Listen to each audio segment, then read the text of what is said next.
Our schoolbook maps of separate ancient civilizations are a comforting illusion. The evidence for complex diplomacy between societies we assume were isolated is rewriting our entire story. You will gain a new understanding of humanity's deep-rooted genius for connection. Why would a Mesopotamian king's seal be found buried in a city in the Indus Valley, over 1,000 miles away? What secret treaties were written on clay tablets that crossed between rival empires? By the end, you will see the ancient world not as a series of lonely islands, but as a vibrant, whispering network. This journey reveals that our ancestors were master negotiators, speaking a hidden language of gifts, symbols, and envoys long before modern diplomacy existed. Their forgotten successes and failures hold urgent lessons for our own interconnected age. What does it truly mean to belong to a single, ancient, and endlessly curious human family? That historian's eraser is clearing away more than just ink on a page. It is removing a century of intellectual habit. For generations, the story we were taught was one of splendid isolation. Mesopotamia in its fertile crescent, Egypt along the Nile, the Indus Valley cradled by its rivers, and ancient China along the Yellow River, all painted as separate, self-contained experiments in civilization. They rose independently, we learned, like individual lights flickering on in a vast, dark room. This was the dominant paradigm, a framework built not in the 19th and 20th centuries. Its foundations were shaped by the era of modern nation-states and colonial empires, a time when scholars often projected the idea of rigid, bounded cultures back onto the past. It was a tidy narrative, perfect for textbooks and timelines, but as archaeologist Dr. Cyprian Broodbank compellingly argues in his work on the Mediterranean, it obscures a pulsating, interconnected reality. He reframes that sea not as a barrier, but as a connective superhighway, a liquid continent that facilitated contact millennia earlier than we once believed. This isolationist model was a simplification that served a purpose, but it created a blind spot. It made the extraordinary seem impossible. Consider the basic logistics. We imagine ancient travel as impossibly arduous, yet the anthropological record is clear. Humans are innate explorers and traders. Coastal routes, river systems, and even mountain passes formed ancient networks that moved people, ideas, and goods at a steady, deliberate pace. A journey of 1,000 miles was not a single, impossible trek, but a series of hand-offs, a relay race of commerce and communication across dozens of communities. The real bias emerges in how we've interpreted what we find. For decades, when a distinctively foreign artifact was discovered, say a Mesopotamian cylinder seal in the ruins of an Indus Valley city, it was often catalogued as an anomaly, a curiosity, a lone souvenir brought back by some adventurous traveler. The possibility that it represented a routine token of diplomacy, a standard item of exchange in a recognized system, was frequently dismissed. Take the captivating mystery of Lapis Lazuli. This deep blue stone, mined from a single remote source in the mountains of modern Afghanistan, found its way into the jewelry of pre-dynastic Egyptian rulers centuries before the pyramids were built. Its journey spanned deserts, rivers, and mountain ranges, passing through countless hands. Under the old paradigm, this was a glittering exception that proved the rule of isolation. But what if it was not the exception, but the proof? What if this precious stone is a material clue, a sparkling blue thread in a vast and invisible web of connection that we are only now beginning to trace? This forces a profound and exciting question. What other foundational stories about who we are and how we developed might be incomplete or entirely misunderstood? The answers often lie not in the towering stones of a pyramid, but in the small, portable artifacts of daily life and regal power, objects that carried the fingerprints of empires across continents. That single blue thread of Lapis Lazuli leads us directly to a far more complex artifact, one that speaks not just of trade but of protocol. Deep within the ancient city of Mohenjo-Daro, in what is now Pakistan, an archaeologist's careful brush once revealed something astonishing. It was a small cylinder seal carved from stone, meant to be rolled across wet clay to leave an impression, but the scene it depicted was utterly foreign to the Indus Valley. Instead of the region's iconic unicorn bull or elephant, the carved image showed a Mesopotamian hero, a figure like Gilgamesh, grappling with two fierce beasts. This was not a stray trinket, it was a piece of administrative technology, a tool of bureaucracy and identity from a civilization over 1,000 miles to the west, lying in the heart of another. This discovery shatters simple notions of long-distance trade. A trade good is a commodity, something consumed or worn, but a cylinder seal is something different. It is an instrument of authority.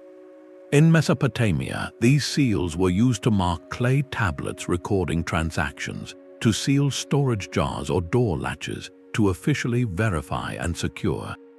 Finding one in the Indus Valley is like finding a corporate stamp or an official signature from one nation embedded in the filing system of another. It implies a level of recognition, a need for a shared system of verification. Archaeologist Dr. Gregory Possehl, who studied these connections extensively, suggested this points to something profound. Individuals from Mesopotamia may have been living and working within the walls of Indus cities. They were not casual visitors, but likely envoys or resident merchants operating under some form of formal understanding, their very presence and business requiring the use of their own cultural tools of trust.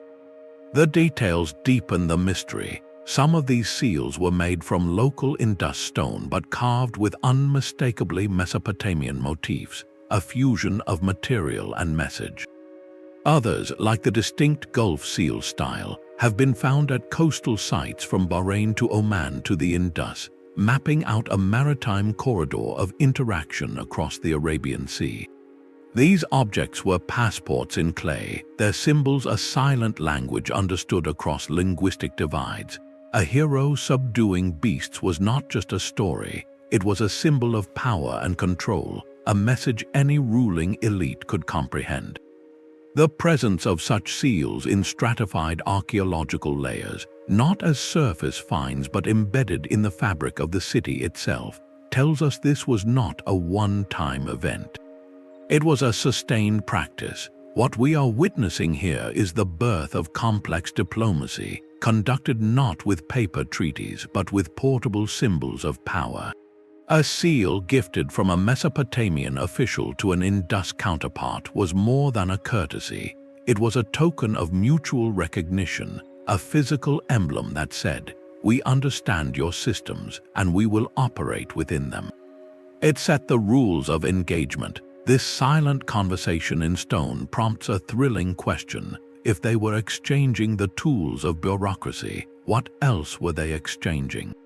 The seals themselves point the way, not overland through impassable mountains, but across the open sea, along routes of commerce and connection we are only beginning to chart.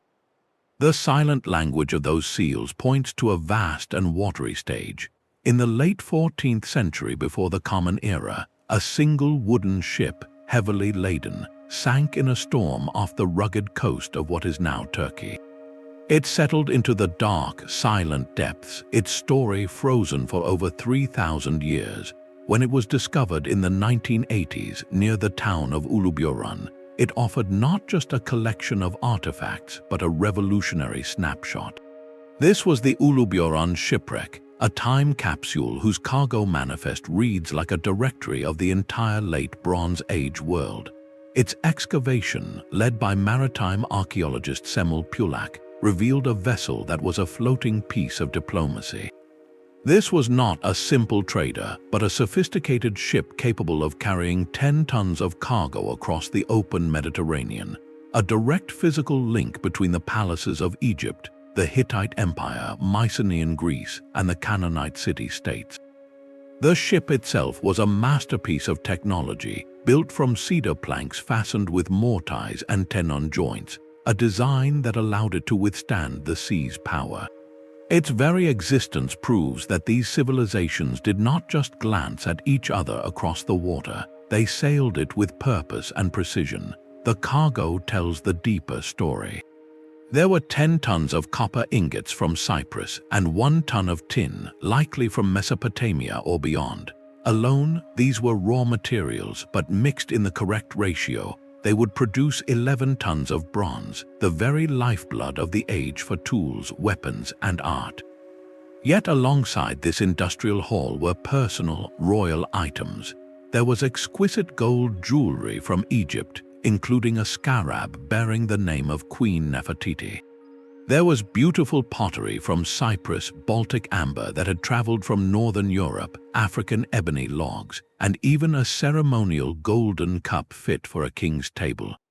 This was not a haphazard merchant's load. As Dr. Pulak's analysis suggests, this was a carefully curated assemblage of royal gifts, tribute, and high-value commodities moving between courts.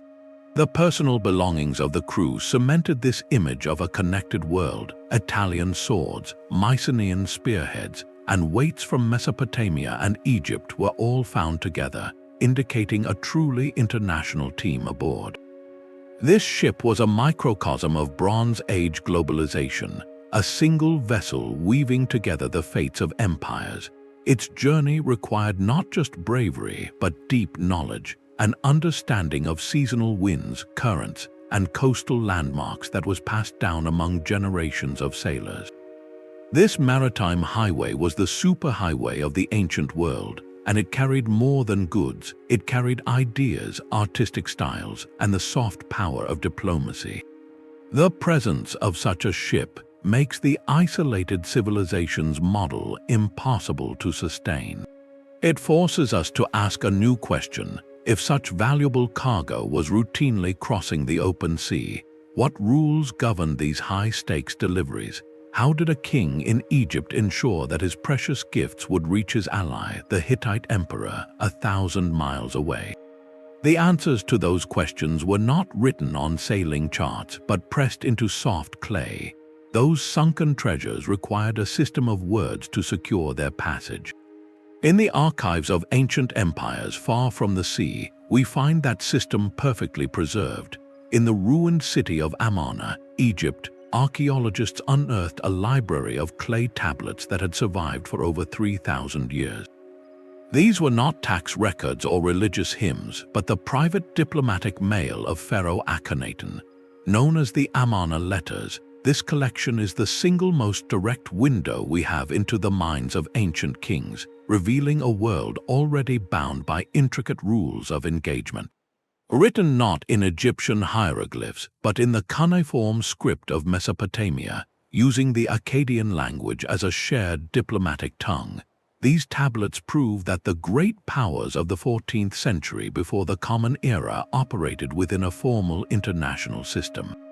They called it the Club of Great Kings, a network that included Egypt, Babylon, Assyria, the Hittite Empire, and the Kingdom of Mitanni. Their correspondence was not casual. It followed a strict protocol that reveals how deeply they understood their interdependence.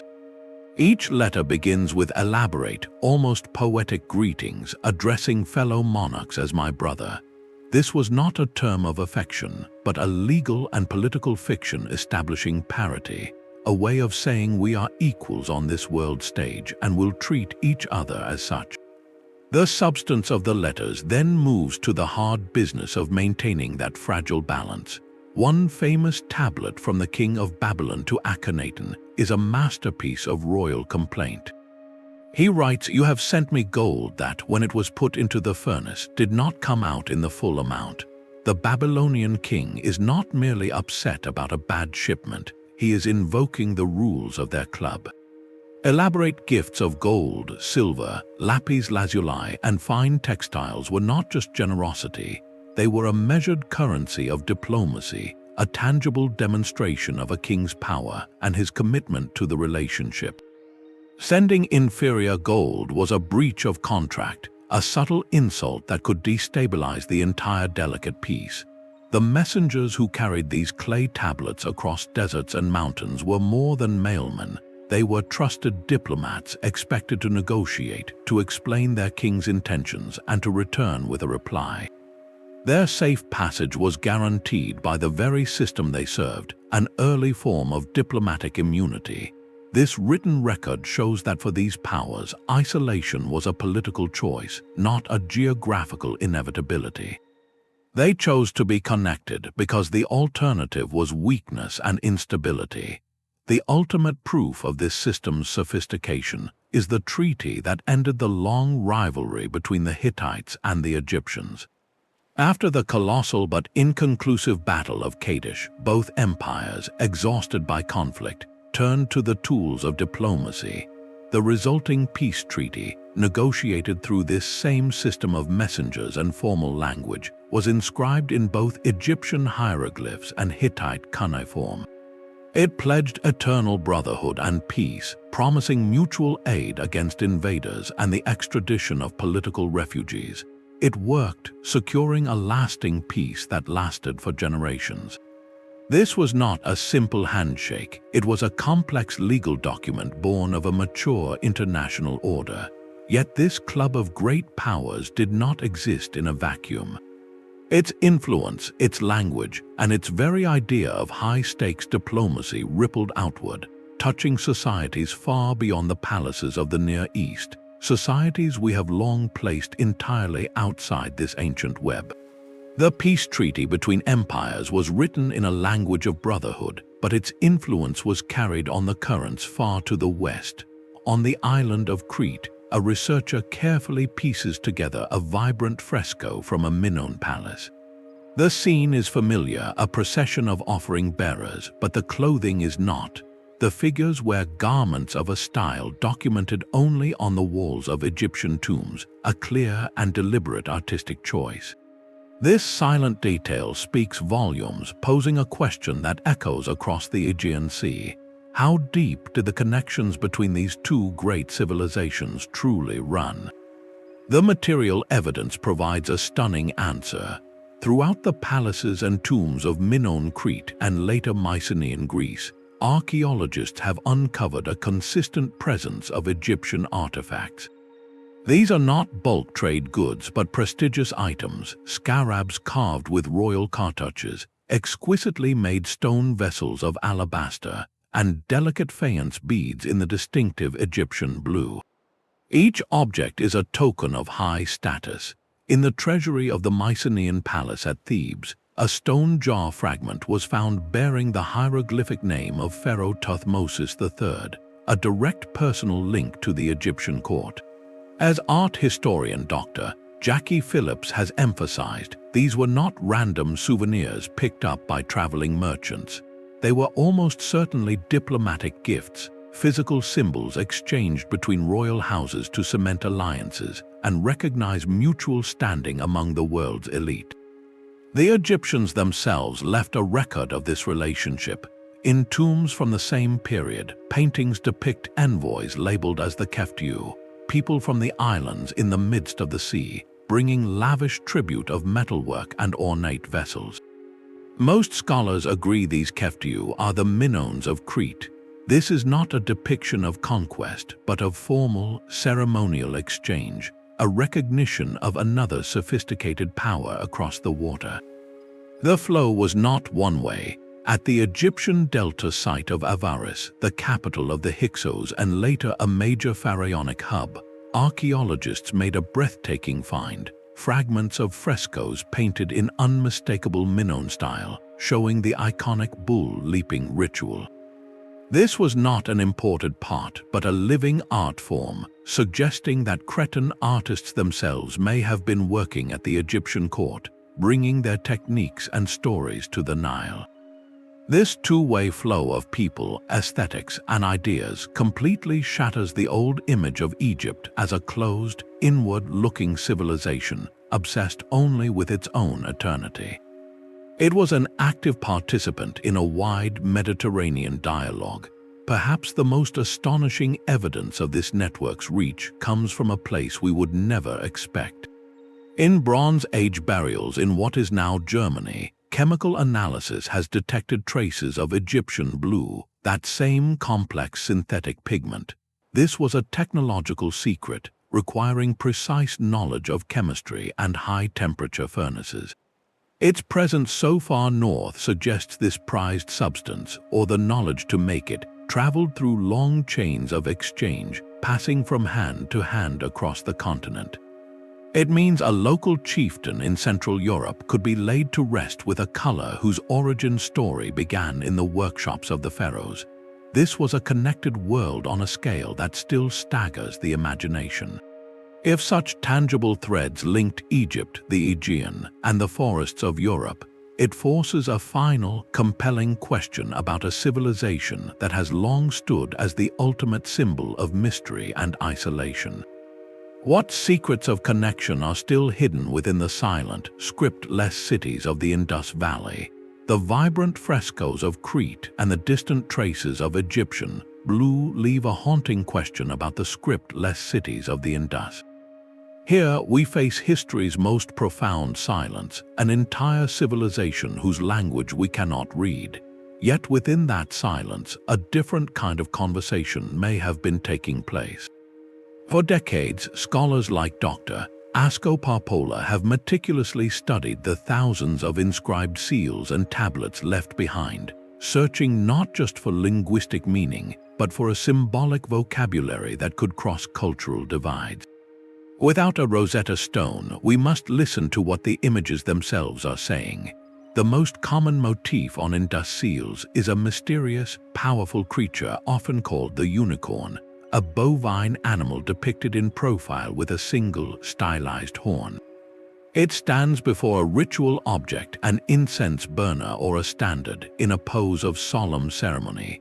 This was not a random doodle, it was a carefully crafted emblem, repeated with astonishing consistency across a vast region. To a Mesopotamian trader or envoy familiar with their own symbolic language, where animals often represented deities or cosmic principles, this recurring unicorn would have been immediately recognizable not as a literal beast but as a symbol. It likely signified authority, perhaps a specific clan, a city, or a concept of sanctioned power. It was a logo, a heraldic device that communicated identity and legitimacy without a single written word. This visual shorthand could form the basis of a diplomatic code. The physical tools of commerce reinforce this picture of a formalized system. Across the sprawling Indus civilization, from major cities like Harappa to distant outposts, archaeologists have unearthed sets of standardized stone weights. They follow a precise binary and decimal system, with tiny fractions for precious goods and larger units for bulk commodities. This remarkable consistency implies a central authority that guaranteed fair measure, a foundational requirement for any sustained long-distance trade. A merchant from Mesopotamia arriving in the Indus port of Lothal could trust that the weight agreed upon in one city would be honored in another. This was economic diplomacy in its most practical form, a mutual agreement on the rules of exchange that built the trust necessary for more complex relations. Perhaps the most compelling evidence of a shared symbolic language is the master of animals motif. In Mesopotamia, this image of a heroic figure, often Gilgamesh, grasping two ferocious beasts, is a classic symbol of the triumph of order over chaos, of civilization taming the wild. Strikingly similar imagery appears in the Indus world. While not identical, seals and tablets show anthropomorphic figures in a dominant posture with two animals, or a deity flanked by tigers. The conceptual parallel is powerful. It suggests that elites in both river valley civilizations were wrestling with the same fundamental ideas, and had developed a similar visual metaphor to express them. A Mesopotamian diplomat presenting a seal with this motif to an Indus counterpart might not have needed an interpreter. The message of controlled power and stability would have been visually and ideologically understood. The absence of a deciphered script is not a wall but a window. It forces us to pay closer attention to everything else, to the grammar of objects and images. It means the proof of their connection is not locked away in unreadable texts, but is embedded in the very infrastructure of their interaction, in the standardized weights, the exchanged ceramics, and the shared technologies of brick-making and bead drilling that flowed between them. If their diplomacy was conducted in this rich language of symbols and standardized practices, it makes us wonder what fragile, perishable carriers of meaning have been lost to time. What messages were woven into fabrics, painted on wood, or spoken in rituals that left no trace at all? The silent language of symbols and weights hints at a trade in ideas, but the most vibrant conversations may have been carried in materials that simply vanished. Our entire picture of the ancient world is built on a profound bias, the survival of stone, metal, and fired clay. These durable materials are the loud, persistent voices in the archaeological record, but they were likely the background noise to a far richer exchange. The majority of high-value diplomatic gifts and coveted trade goods were organic. They were the very things that made life luxurious and sacred: fragrant woods, brilliant textiles, exotic spices, and intoxicating incense. These materials have returned to the earth, leaving behind a ghostly imprint of their former importance. To find them, we must learn to read the shadows they left behind. Modern science is now giving voice to these vanished treasures. Archaeobotanists like Dr. Dorian Fuller use techniques like phytolith analysis, studying microscopic silica skeletons that plants leave behind in soils long after the plant itself has decayed. His work has revealed a startling clue: banana phytoliths found in West Africa, dated to a period long before the supposed age of transcontinental contact. This tiny, nearly invisible signature suggests a movement of crops and the people who carried them across the continent far earlier than our textbooks allowed. It is a whisper of connection preserved in mineral form. Similarly, palynology, the study of ancient pollen grains, can trace the movement of plants and even pinpoint the origin of honey or other bee products used in rituals or as elite gifts. Residue analysis of ceramic jars, once thought empty, can now detect the chemical fingerprints of ancient wine, oils, and resins from specific regions. In Canaanite palaces, analysis of wine storage jars has revealed vintages from different areas, indicating not local production, but a curated collection of prestigious imports, likely received as gifts from allied rulers. These were the fine wines of the Bronze Age, tokens of status exchanged between elites who understood their value.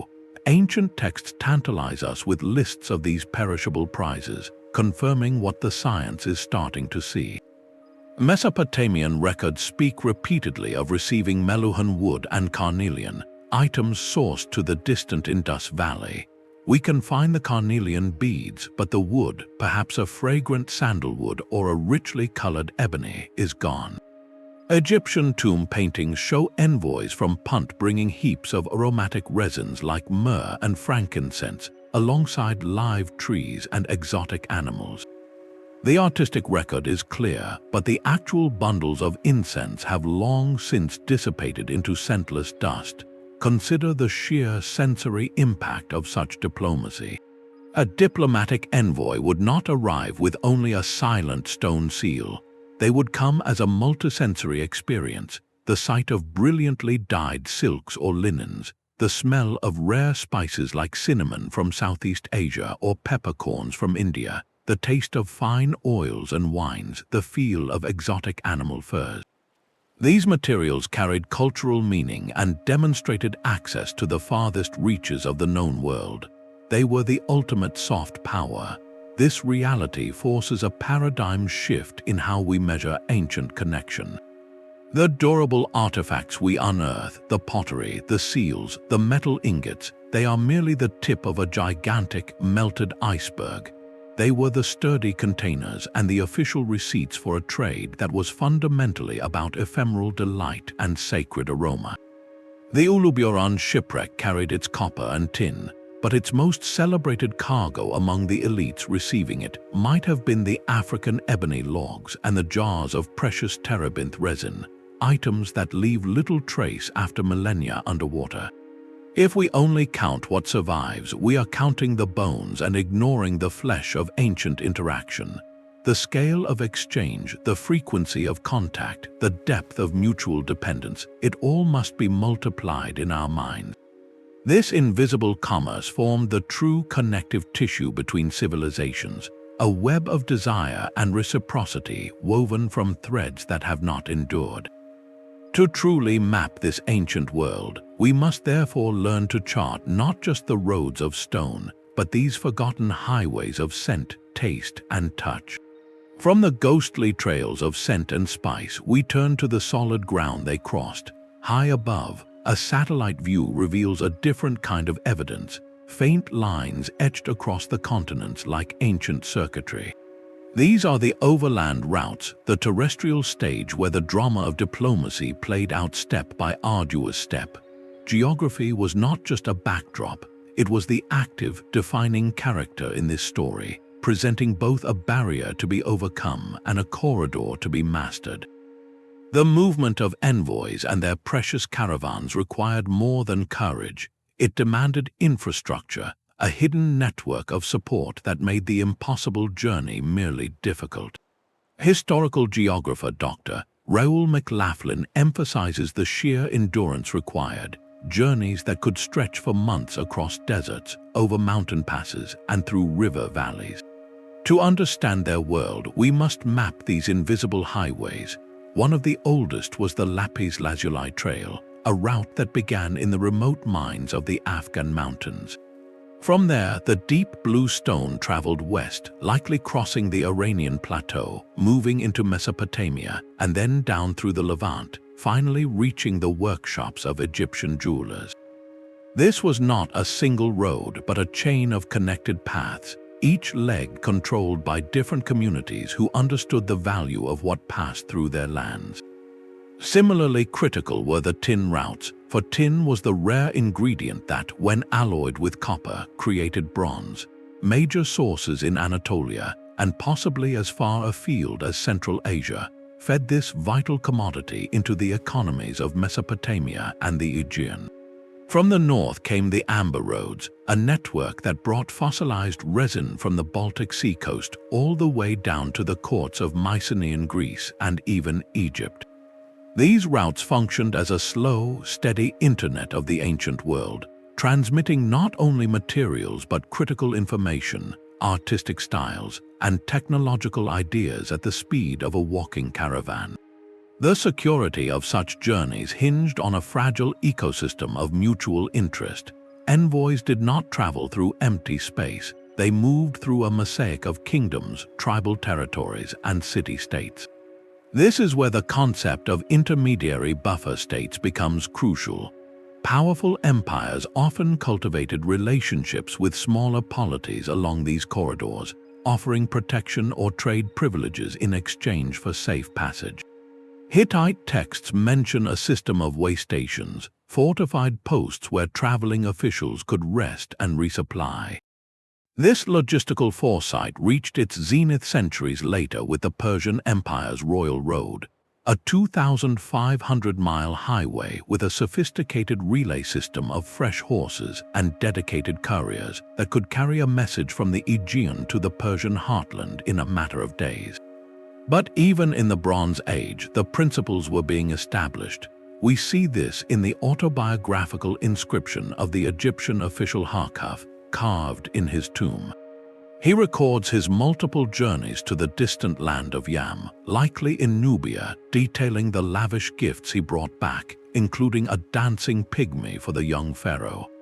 His account is not just a travelogue, it is a manual of diplomacy, noting the negotiations undertaken, the local leaders he engaged with, and the careful exchange of presents that ensured his safe return.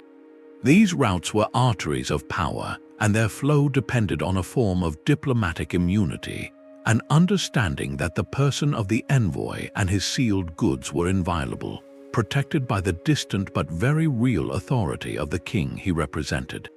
This system was always delicate, balanced between the promise of mutual benefit and the ever-present threat of force should the agreements be broken. The very existence of these mapped pathways, however, proves a profound point. Our ancestors were not just connected by chance encounters on a beach.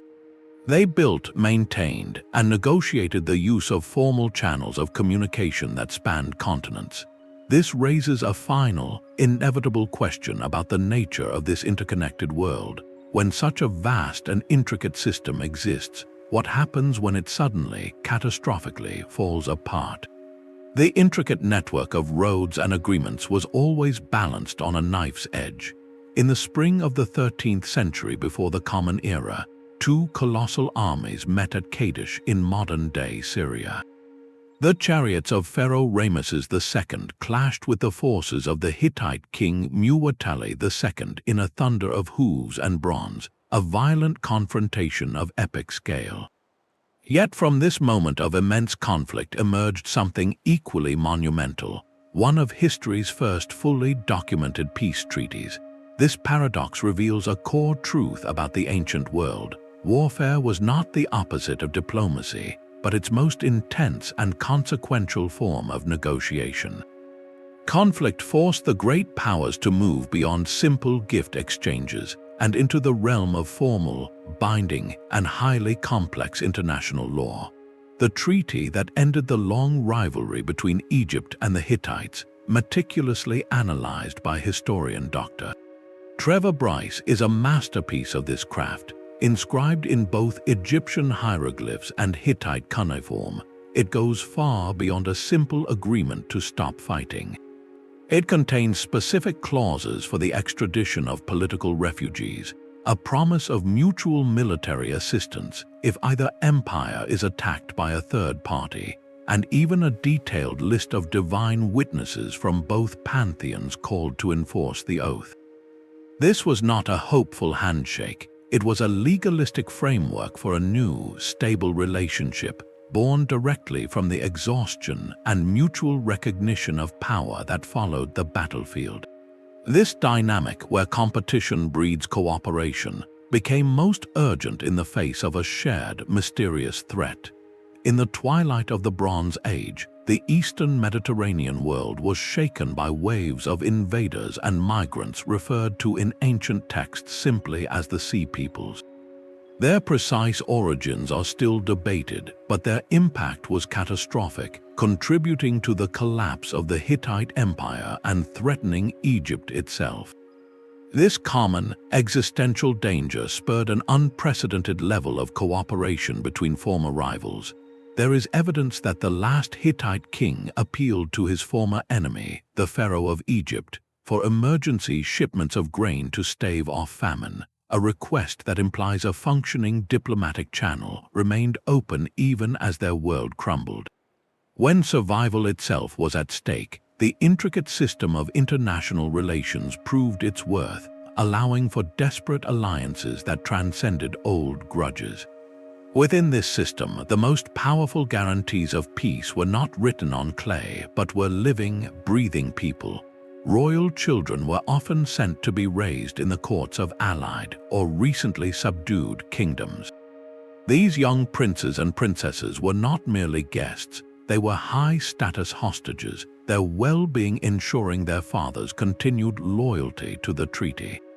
They grew up immersed in the language and culture of their host nation, often becoming natural bridges for future relations. Similarly, marriage alliances were a primary tool of statecraft. A powerful case is the Kingdom of Mitanni, which faced relentless pressure from the expanding Hittite Empire. To secure its southern flank, Mitanni's kings sent a series of princesses to become wives of Egyptian pharaohs like Thutmose IV and Amenhotep III. These women arrived with immense dowries and retinues, physically embodying the alliance. Their presence in the Egyptian court created a faction with ties back to Mitanni, influencing policy and ensuring a flow of information and support. This was diplomacy woven into the very fabric of royal families. Ultimately, this reveals that war and peace were two sides of the same coin in ancient statecraft. Diplomacy was not a separate, peaceful pursuit. It was the continuous management of power, using marriages, hostages, spies, and treaties to achieve what armies alone could not, or to secure what armies had won. The final, sobering proof of just how interconnected this entire system had become is written in its collapse. In a remarkably short period around 1200 before the Common Era, the Great Bronze Age palaces from Greece to Mesopotamia fell into ruin, trade routes dissolved, and literacy declined in many regions. This was not a series of isolated disasters. It was a systemic failure, a domino effect where the collapse of one node in the network, whether from invasion, drought, or internal revolt, placed unbearable strain on all the others. The interdependence that had been their strength became their vulnerability. The silence that followed this collapse is perhaps the loudest testament of all to the profound connections that had once bound those ancient worlds together. A globalized system whose broken pieces we are still, millennia later, patiently reassembling. The world they built was a masterpiece of fragile equilibrium. Around 1200 years before the Common Era, that equilibrium shattered with breathtaking speed. A palace fortress in Mycenaean Greece burns, its storerooms of oil and grain turn to ash. A vital mountain pass in Anatolia falls silent, its caravans of tin and copper halted. In the Nile Delta, Egyptian scribes record desperate pleas from abroad as famine tightens its grip. This was not a random scattering of bad luck across the map. It was a cascade, a chain reaction of failure that swept across the eastern Mediterranean and Near East in what historians call the Late Bronze Age collapse. Its very speed and scale are the final, undeniable proof of just how deeply intertwined these societies had become. Their fates were not separate, they were bound together in a single, vulnerable system. When one critical node failed, the entire network began to unravel. We hear this desperation in the words of the last Hittite kings. In letters etched on clay, they send urgent appeals to their only remaining powerful ally, the Pharaoh of Egypt. One poignant message begs for a shipment of grain, stating that there is great starvation in their lands. This is not trade, it is a cry for survival from one empire to another. A stark admission that their once self-sufficient kingdom now depended on the food reserves of a distant partner. The very fact that this diplomatic channel was still open in a time of chaos shows how essential these connections were, right to the bitter end. The collapse was a perfect storm of interconnected crises.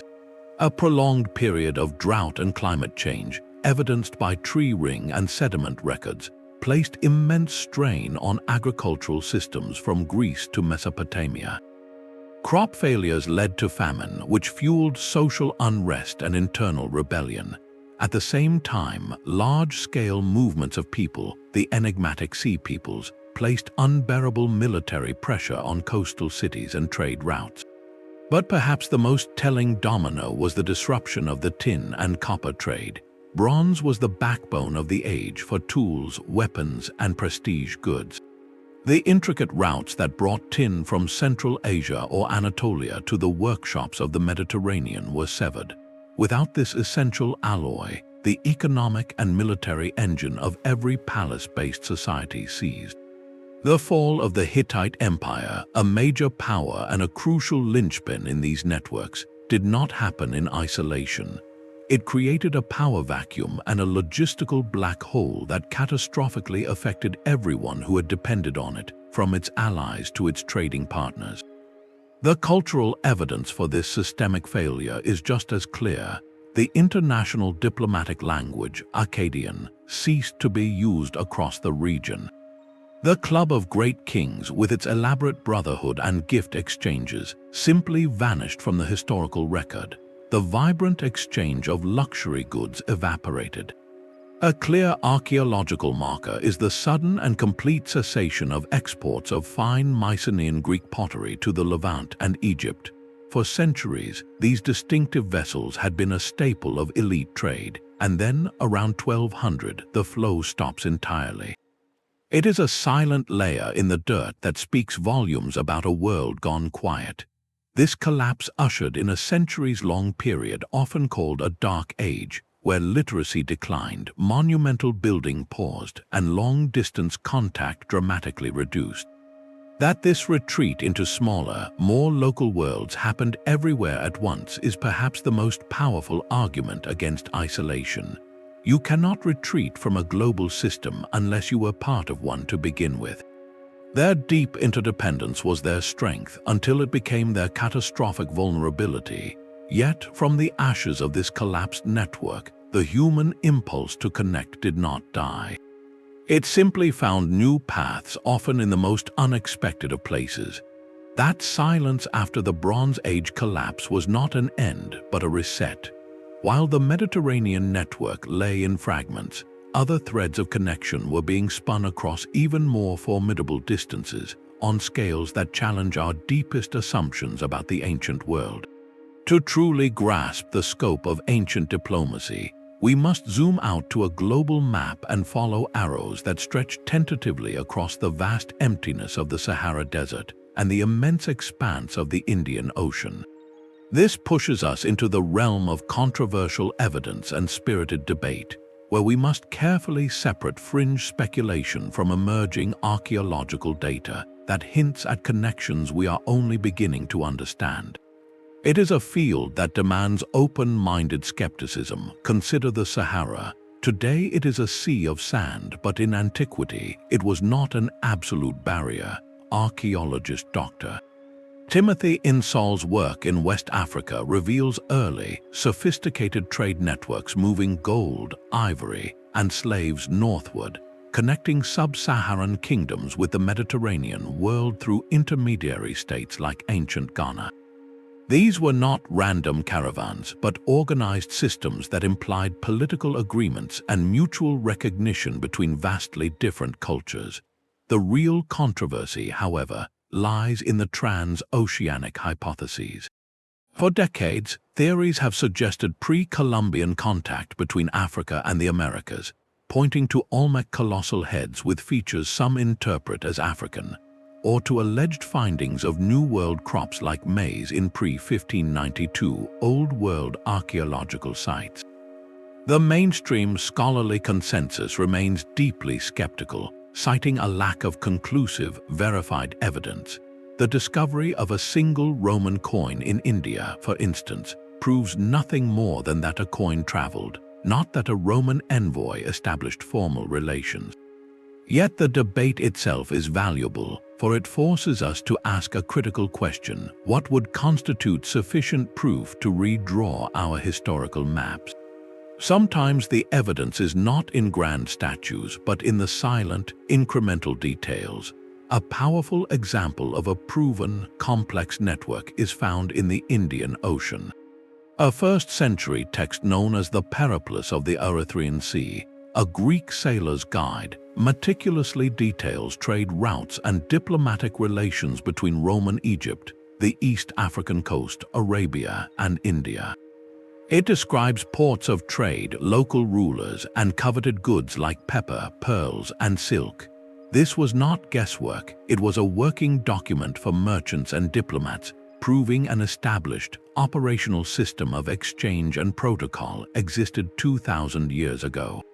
The technological feasibility for such journeys is undeniable.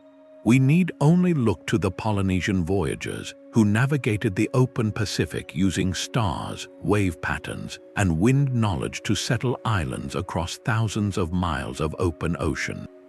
If they could achieve this, why not others? The possibility of occasional, deliberate or accidental voyages across the Atlantic or Pacific cannot be dismissed outright. The most compelling evidence may ultimately be biological, written in the genes of people and plants. The slow, ancient movement of certain crops or the subtle genetic signatures in populations could one day provide the hard data that artifacts alone have not. This exploration is not about proving a specific theory, but about expanding our imagination of what was possible. It encourages us to look at the ancient world not as a collection of closed rooms, but as a planet crisscrossed by intrepid, intermittent threads of contact, where a storm-blown ship or a persistent caravan could occasionally weave two distant stories into a single, surprising narrative. These potential connections, whether proven or merely possible, remind us that the human drive to reach beyond the horizon is a constant in our story. And sometimes the most profound evidence of connection is not found in a foreign artifact, but in a shared idea that emerges simultaneously on opposite sides of the world, as if whispered across the centuries by the wind itself.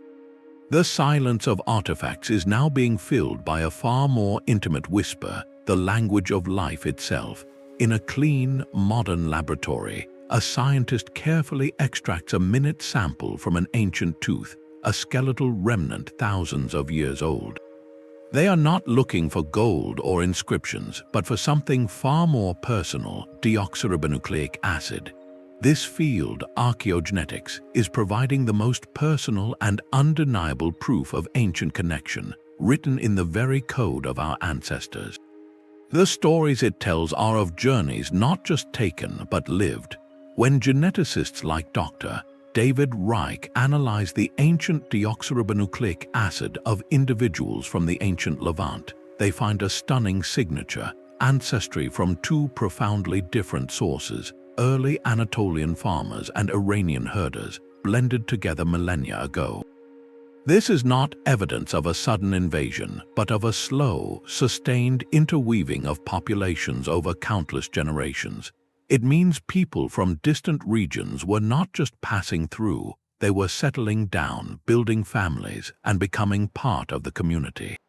This genetic mixing is the ultimate result of diplomacy, of royal marriages that forged alliances, of skilled artisans invited to a foreign court, of entire families of merchants putting down roots in a distant port city. People were the most important cargo on those ancient routes, and they carried their ancestry with them into new lands. This movement of people was fundamentally linked to the movement of their sustenance.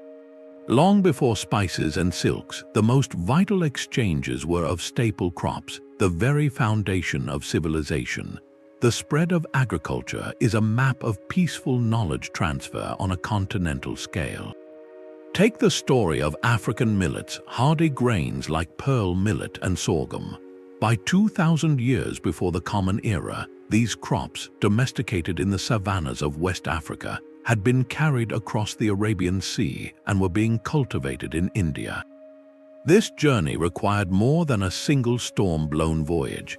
It implied sustained contact, a sharing of agricultural knowledge between farming communities separated by an ocean. They had to learn when to plant these foreign seeds, how to tend them, and how to prepare them for food. In the opposite direction, the wheat and barley, first domesticated in the Fertile Crescent, began a long, eastward march. Centuries before the formal Silk Road existed, these grains had already traversed the high mountain passes and arid steppes of Central Asia, reaching the river valleys of China. This was a slow, generational relay of seeds and techniques, a Bronze Age Columbian exchange that reshaped diets and economies across Eurasia. Animals, too, were ambassadors of interconnection. Consider the Bactrian camel with its iconic two humps.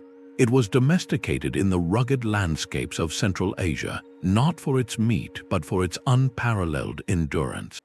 This creature became the indispensable engine of overland trade, capable of carrying heavy loads across the waterless deserts that separated empires.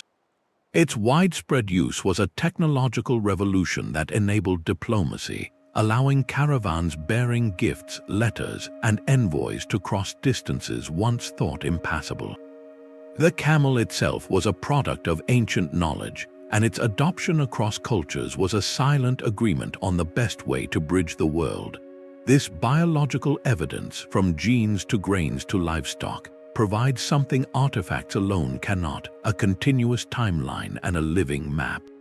It shows that the exchange of material goods was always accompanied by a deeper, more fundamental exchange of life, knowledge, and survival strategies. When people and their food sources move, they do not travel empty-handed. They carry their stories, their technologies, and their beliefs in their minds and in their rituals. This constant, quiet flow of biology proves that for our ancestors, isolation was not the natural state. It was a deliberate and difficult choice. Connection was the default, the relentless current of human curiosity and need that shaped our world long before the first written treaty was ever pressed into clay. A shared blueprint for a city or a god reveals a deeper bond than any cargo of spices. While goods traveled along the visible routes of exchange, a more profound diplomacy was unfolding, a silent trade in the very architecture of thought itself. Myths, technologies, and artistic motifs moved between civilizations, not in the hulls of ships, but in the minds of the people aboard them. This exchange of intangible ideas required a different kind of contact, prolonged and intimate, suggesting that diplomatic missions included more than just ambassadors and soldiers. They likely carried with them the learned individuals of their age, priests who shared cosmological stories, architects who discussed sacred geometry, and master smiths who demonstrated the secrets of their craft. The work of mythologist Dr. Michael Witzel highlights astonishing parallels in foundational stories across the globe, from flood myths to tales of a stolen fire, suggesting these narratives may have traveled along the same routes as Lapis Lazuli and tin, adapting to new lands while preserving their core truths. This was the soft power of the ancient world, building a shared symbolic language that enabled understanding far beyond mere commerce. Consider the practical magic of metallurgy. The lost wax technique for casting complex bronze objects, a sophisticated multi-step process, appears almost simultaneously in the workshops of Egypt, Mesopotamia, and the Indus Valley. The method is too specific, too intricate to have been independently invented in each place by chance. It involves creating a precise wax model of the desired object, encasing it in clay to form a mold, then heating it to melt out the wax and pour in molten metal. This knowledge represents a high level of technical literacy. Its spread implies that master artisans themselves traveled, perhaps as prized members of a royal entourage, gifted from one court to another as the ultimate demonstration of trust and technological prestige. Similarly, the chariot was not merely a vehicle. It was a revolutionary technological package, a combination of the spoked wheel, the domesticated horse, and associated tactics of warfare. This complex system exploded across Eurasia, transforming military and social hierarchies from China to Greece. Its rapid adoption speaks not of slow cultural osmosis, but of deliberate transfer, a diplomatic and strategic technology exchanged between elites who understood its power to reshape the battlefield and, by extension, the political landscape. Architectural ideas formed another silent language. From the ziggurats of Mesopotamia to the stepped pyramids of Mesoamerica, we find the recurring concept of the axis mundi, a sacred mountain or world pillar connecting Earth to the heavens. While direct contact across the Atlantic remains unproven, the shared principle is striking. It reveals how different cultures, when grappling with the same fundamental questions of cosmology and order, could arrive at similar monumental solutions. More concrete connections are seen in standardized ratios.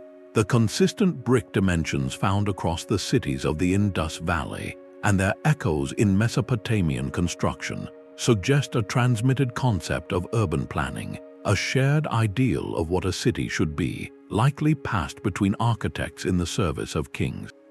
These were not just buildings, they were statements of power and cosmic alignment, designed by a professional class whose knowledge was itself a diplomatic commodity.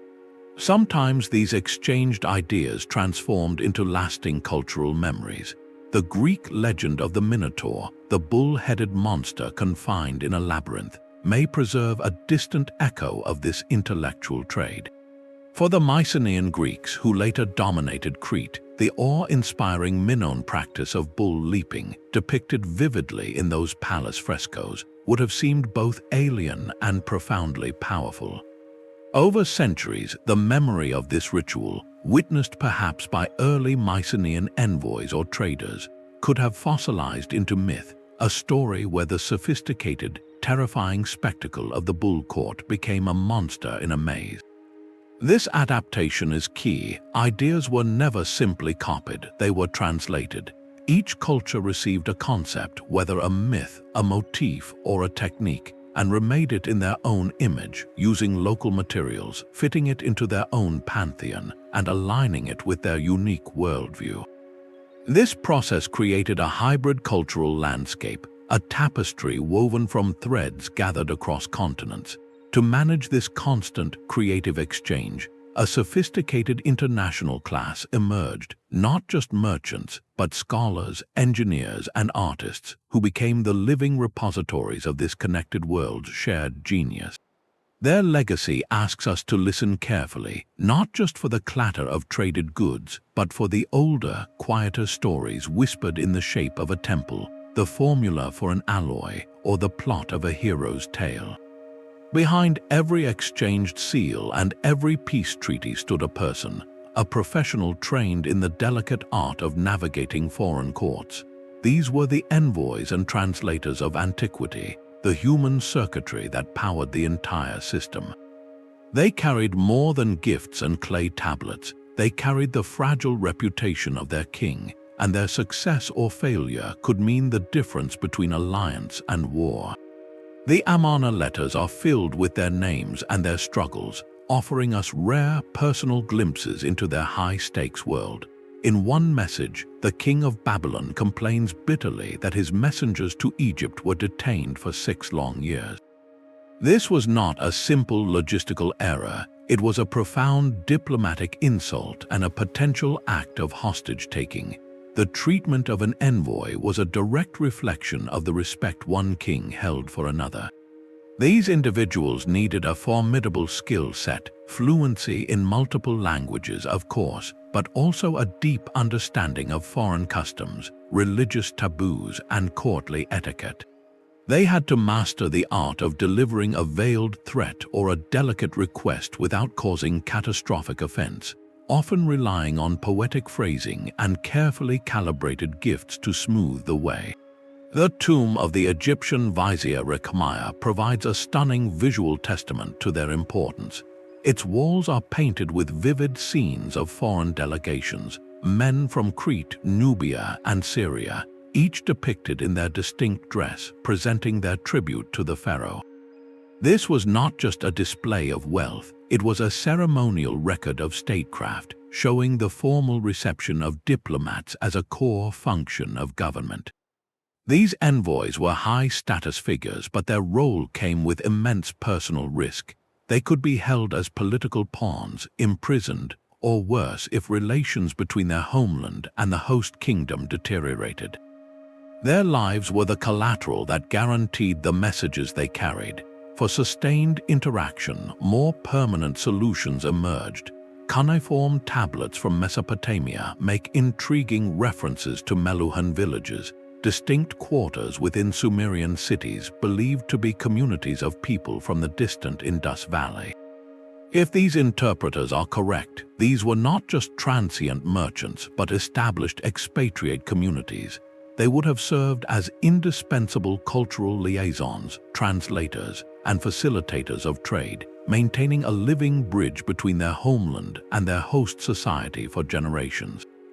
They were the resident experts, the ones who could explain the meaning behind a foreign seal or advise on the appropriate gift for a local festival. This professional class, from the traveling messenger to the resident translator, formed the essential glue of the international system. Their very existence presupposes not chance encounters, but established, repeat interactions governed by mutual need and recognized protocol. Their safety and effectiveness, however, ultimately depended on something more tangible than words or goodwill. It relied on a universal language everyone understood, the compelling weight of gold, the shimmer of Lapis Lazuli, and the soft drape of the finest linen. The pharaoh's gift was a trap of pure gold. In a scene captured in stone, an Egyptian ruler presents a Hittite prince with a heavy chest, overflowing not with coins but with gleaming gold rings. This was not payment for a service, nor was it a simple bribe. It was a masterstroke of statecraft, a binding act of obligation wrapped in splendor. This moment reveals the true engine of ancient high-level diplomacy, a complex and perilous economy of prestige where the most lavish gifts were the primary currency of power. To understand this, we must step outside modern ideas of trade and into the anthropological concept of the gift economy, a system where objects carry the weight of social bonds. As scholar Marcel Mauss famously explored, a gift is never truly free. It comes with invisible strings, creating a cycle of obligation, reciprocity, and honor that can forge alliances or spark wars. In the courts of ancient kings, this principle was elevated to an international art form.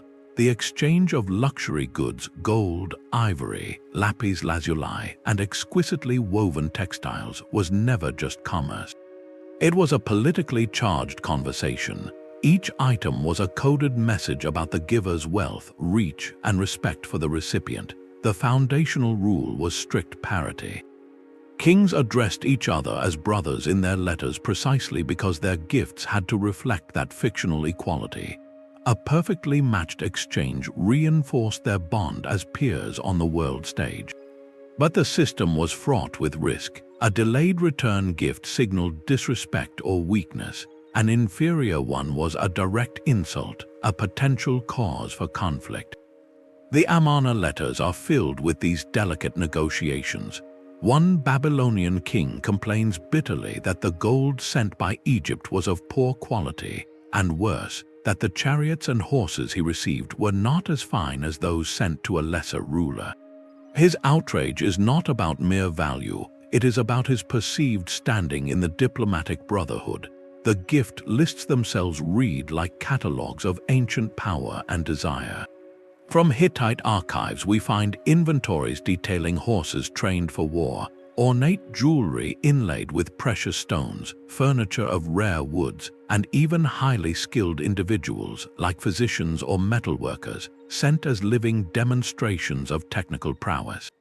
Perhaps the most symbolic gift of all was the legendary throne sent by King Tushratta of Mitanni to the Egyptian pharaoh Amenhotep III. Described in letters as made of solid gold and ebony, studded with lapis lazuli and other jewels, such an object was far more than a piece of furniture. It was a portable embodiment of kingship itself. Its delivery would have required a dedicated, high-status diplomatic mission, a procession designed to awe onlookers and visually cement the alliance between the two empires every step of the way. This relentless circulation of prestige goods created something remarkable, an international elite culture. Kings from Egypt to Mesopotamia to the Aegean developed shared tastes, valuing the same exotic materials and artistic styles. They were bound not just by treaties but by a common language of luxury that transcended their native tongues. Yet the impact of this gifting circuit rippled far beyond palace walls. It stimulated entire economies. Mines worked to extract more lapis and gold. Workshops perfected the art of ivory carving and textile dyeing, and entire communities of artisans dedicated their lives to producing the exquisite objects required for this high-stakes dialogue. The archaeological signature of this vast, interconnected system is often found not in palace storerooms, but in the most intimate and sacred of spaces, the final resting places of the very individuals who navigated this world of glittering obligation. The most profound proof of a diplomatic gift is where it finally rests. When Howard Carter first peered into the tomb of Tutankhamun, the glint of gold was not the only surprise. Among the treasures lay a dagger of extraordinary craftsmanship, its blade forged not from ordinary iron but from meteoritic metal. Analysis suggests its origin was not Egypt, but likely the realm of the Hittites, a kingly gift of otherworldly material exchanged between empires. This discovery reveals a stunning truth. Royal tombs were not just memorials to power, they were time capsules of international relations, curated collections of prestige meant to accompany a ruler into eternity. For an object of foreign origin to be included in such a sacred, personal space speaks volumes. It was not merely acquired wealth, it was a token of a relationship so significant it defined the deceased's legacy among both the living and the gods. As Egyptologist Dr. Aidan Dodson observes, foreign artifacts in burial contexts often point directly to military campaigns or, more tellingly, to formal alliances. The distinction is crucial for understanding the nature of ancient connection. A looted war trophy is taken by force, its meaning one of domination. But a genuine diplomatic gift is given and accepted, its meaning one of mutual recognition and respect. The context and quality of the object often tell us which was which. To see this, we can look into some of history's most silent and splendid rooms. In the royal cemetery of Ur, in ancient Mesopotamia, the resting places of kings and queens contained not only local riches but also finely carved cylinder seals from distant lands, possibly received from trading partners or allied courts. In the shaft graves of Mycenaean Greece, warriors were buried with beads of a warm, golden stone, amber that had traveled all the way from the Baltic Sea coast, a clear indicator of their elite status within a wide network of northern exchange. Half a world away, in Mesopotamian burial sites, archaeologists have uncovered beautifully drilled beads of carnelian, a deep red stone whose nearest source was the distant Indus Valley. These were not bulk trade items, but select, high-quality pieces that would have been gifted between elites. Perhaps one of the most evocative examples comes from a more recent discovery, the tomb of the so-called Griffin warrior at Pylos in Greece. Buried around 1450 before the Common Era, this individual was laid to rest with an astonishing array of wealth. Among the items was an engraved sealstone of such minute and exquisite detail that it could only have been crafted by a master Minoan artist from Crete. The quality is so exceptional that scholars believe it was not a commodity, but a cherished heirloom, possibly received as a diplomatic gift from the Minoan court to a rising Mycenaean lord. It was a symbol of legitimacy and connection, important enough to be taken to the grave. These burial assemblages freeze a single, telling moment. They show that cross-cultural relationships were not fleeting affairs of convenience, but bonds of prestige woven into the very identity of kings and chieftains. Such a gift in a tomb tells us the deceased wanted to be remembered not just as a powerful local ruler, but as a player on an international stage, a man whose influence and friendships stretched beyond the horizon. For these relationships to be sustained across such vast cultural divides, however, required more than an exchange of glittering objects. It demanded a deeper, shared understanding of how the universe itself was ordered. The dagger from the stars rested beside a king who believed his power was written in the heavens. Long before modern maps, the most reliable chart for navigating between empires was not drawn on parchment, but illuminated in the night sky. Babylonian, Egyptian, and Chinese astronomers, separated by vast continents, could witness the same moon turning the color of blood or the sun vanishing behind a dark disk. These celestial events were not just omens, they were cosmic punctuation marks in the dialogue of kings, a universal language that could synchronize reigns and validate treaties across any linguistic divide. As historian of science Dr. John Steele notes, there is compelling evidence for the international exchange of astronomical observations in the ancient Near East. This shared gaze upward provided a neutral, transcendent framework for diplomacy, a calendar of kings written in the movements of planets and stars. The foundation of this cosmic diplomacy was the development of sophisticated lunisolar calendars, which reconciled the cycles of the moon with the solar year. This was not an abstract exercise. Accurate calendars were essential for predicting seasonal floods, scheduling planting and harvest, and most importantly, regulating the agricultural cycles that directly fed state treasuries through tax and tribute.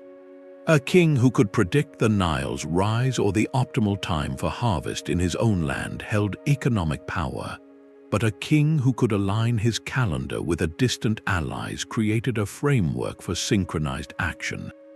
Religious festivals timed by these celestial clocks became the diplomatic season. These were the ancient world summit meetings, occasions when envoys would gather, gifts would be exchanged under auspicious signs, and oaths would be sworn before the gods of the sky. The calendar itself became a tool of statecraft, a way to say, we observe the same rhythms, we are part of the same orderly cosmos. This shared cosmic order extended beyond simple timekeeping into the very stories told in the stars. Constellations and astrological concepts began to travel along the same routes as seals and spices. The zodiac, a Babylonian invention that divided the ecliptic into 12 signs, represents one of the most successful exports of intellectual history. This system slowly journeyed westward to Greece and eastward to India, adapting to local mythologies but retaining its core function, mapping human destiny onto a predictable celestial sphere. The transfer of such a complex idea required more than casual contact. It suggests the movement of learned priests or scholar astronomers, perhaps included in diplomatic missions to share knowledge that was considered a supreme demonstration of a civilization's sophistication. A tangible example of this astronomical toolkit in action may be the Venus tablet of Amasajuka. This Babylonian cuneiform tablet, dating to the 17th century before the Common Era, meticulously records the appearances and disappearances of the planet Venus over a 21-year cycle. For ancient kingdoms, Venus was not just a bright star, it was a deity associated with war, love, and royal authority. A record of its cycles was a powerful chronological tool. If knowledge of this Venus cycle was shared with or observed by neighboring kingdoms, it could provide a shared timeline, a way to align historical records and royal successions. A king could reference the third year of the Venus cycle after the great eclipse, and an ally familiar with the system would know exactly when he meant. It offered a neutral, celestial dating system that rose above local biases and dynastic propaganda. In a world of unpredictable human ambition and sudden conflict, the heavens provided a rare foundation of predictability. Kings derived their legitimacy from claiming harmony with this cosmic order, presenting themselves as the earthly stewards of divine rhythms. A treaty signed under a prescribed constellation or an eclipse interpreted as divine favor for an alliance strengthened bonds in a way mere words on clay could not. This cosmic framework made the vast, chaotic web of human politics feel part of a larger, intelligible design. Yet for all its sophistication, this system of starlit diplomacy was as vulnerable as any other human creation. When empires fell, their astronomical archives could be scattered, their priestly scholars dispersed, and their celestial language forgotten. The knowledge itself would lie buried, waiting for a modern researcher's careful translation to once again reveal how deeply our ancestors relied on the shared sky to find common ground on a divided Earth. The quiet hum of a mass spectrometer in a modern lab is now the soundtrack of a historical revolution. This is not the archaeology of shovels and brushes alone, but a science of isotopes and algorithms, uncovering the fingerprints of ancient diplomacy in ways our predecessors could only dream of. We are witnessing a paradigm shift, a move from the isolationist models of the past to an integrationist view of the ancient world, and it is being driven by a flood of data from 21st century tools. Archaeological scientist Dr. Mark Pollard illustrates this with a powerful technique, strontium isotope analysis. The minerals in our food and water leave a unique chemical signature in our teeth, a geological passport fixed in childhood. By analyzing the strontium isotopes in an ancient tooth, scientists can now pinpoint the precise region where that individual grew up.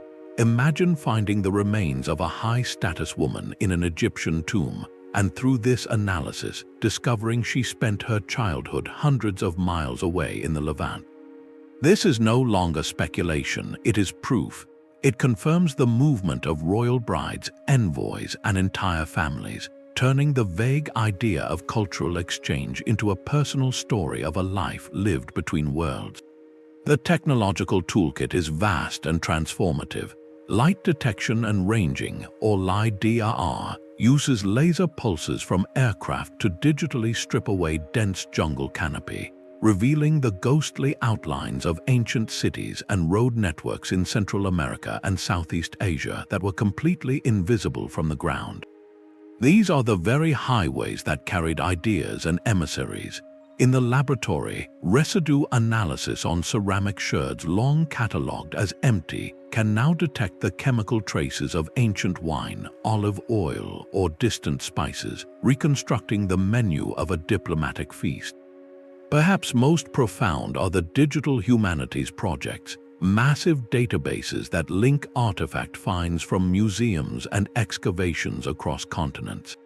A researcher in Greece can now instantly cross-reference the chemical composition of a pottery fragment with samples from Egypt, Anatolia, and Mesopotamia, spotting patterns of trade and imitation that would have taken a lifetime to piece together from paper records.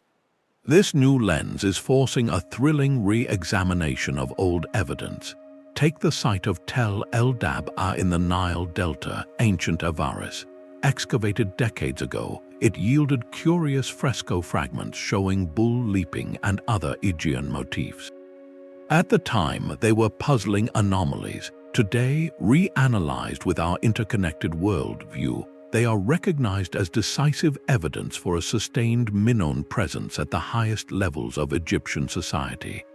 Those fragments are now seen not as stray curiosities, but as physical proof of a diplomatic and artistic dialogue across the Mediterranean. Every museum storage room and archived excavation report has become a potential treasure trove, waiting for the right question to be asked. The study of ancient diplomacy is no longer a static chapter in a textbook, but a dynamic, living detective story where each new scan, each new chemical assay, adds another piece to a global puzzle. This ongoing revision of our shared past is not merely an academic exercise. It compels us to ask a pressing question about our own fragmented world. What profound lessons have we failed to learn from the successes and failures of history's first global network? That ancient tablet and this glowing screen share the same fundamental purpose. The principles that guided a Mesopotamian king's envoy 3,000 years ago are not relics. They are the bedrock upon which our modern, trembling world still stands. Understanding the complex diplomacy of our ancestors is far more than an academic pursuit. It offers a crucial, long-term perspective on our own era of global connection and profound fracture. At its core, ancient statecraft was a sustained experiment in managing interdependence, a recognition that no civilization, no matter how powerful, could thrive in true isolation. They built systems to mitigate conflict, foster cooperation across dizzying cultural divides, and create a fragile stability, lessons we are desperately relearning today. Political scientist Dr. Joseph Nye's concept of soft power, the ability to shape the preferences of others through attraction and persuasion rather than coercion, finds its earliest masters in those ancient courts. The lavish gifts, the strategic marriages, the exchange of scholars and artists, these were not mere formalities. They were calculated investments in influence, designed to build networks of obligation and shared interest that were more resilient than any fortress wall. The parallels to our modern institutions are startling. The Club of Great Kings, with its elaborate brotherhood and rules of engagement, functioned as a proto-United Nations Security Council, an exclusive forum where the most powerful actors negotiated to manage crises and maintain a balance of power. A royal marriage between a Hittite princess and an Egyptian pharaoh was the equivalent of a modern strategic defense partnership, binding two nations together with familial and political ties meant to outlast the reign of any single leader. Even the vulnerabilities echo across the centuries.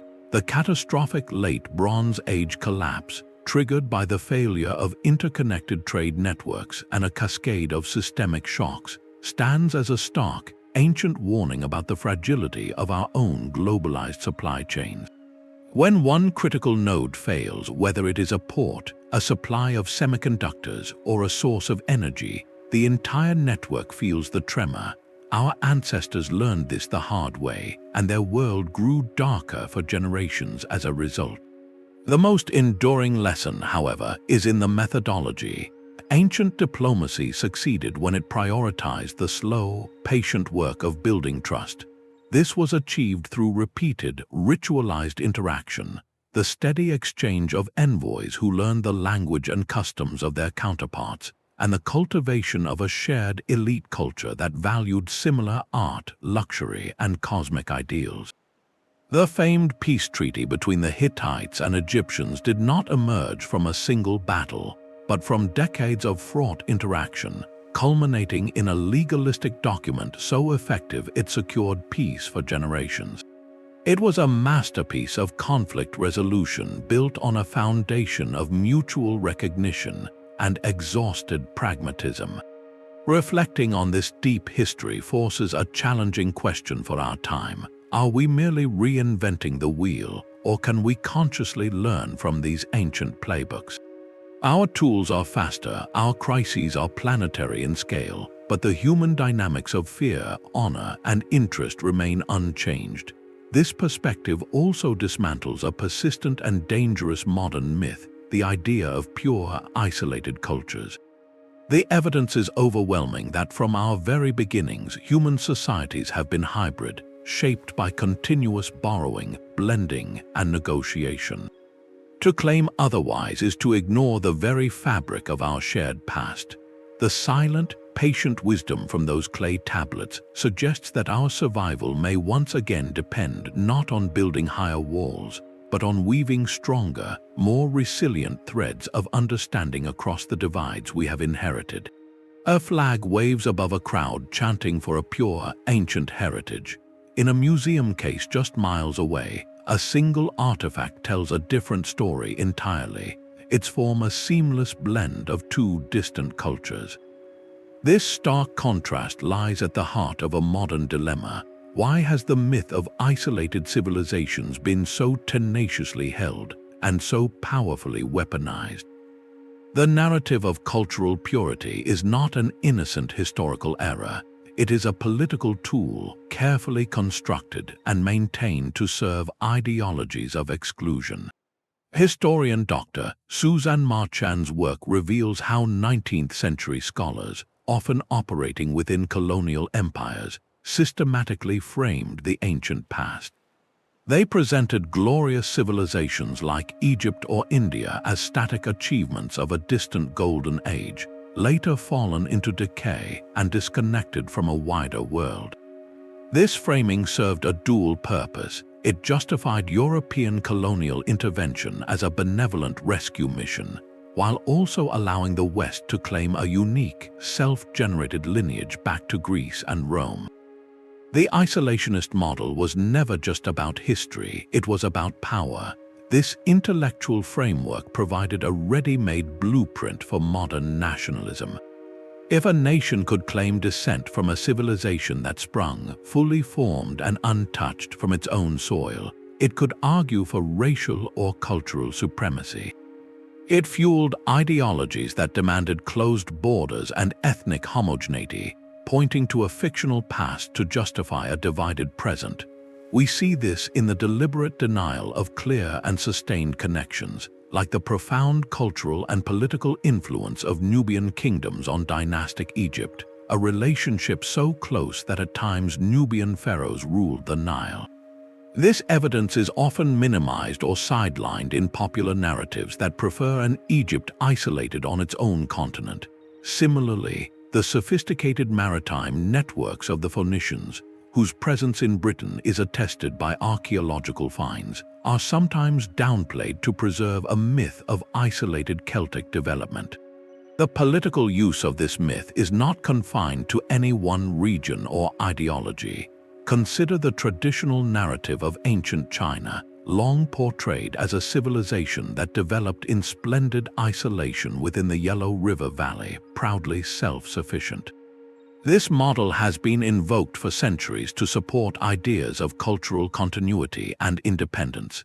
Yet a wave of new discoveries, from Western Asian mummies in the Tarim Basin to early wheat and barley arriving from the West, paints a picture of a China engaged in formative exchanges along Proto-Silk Road routes millennia earlier than once believed.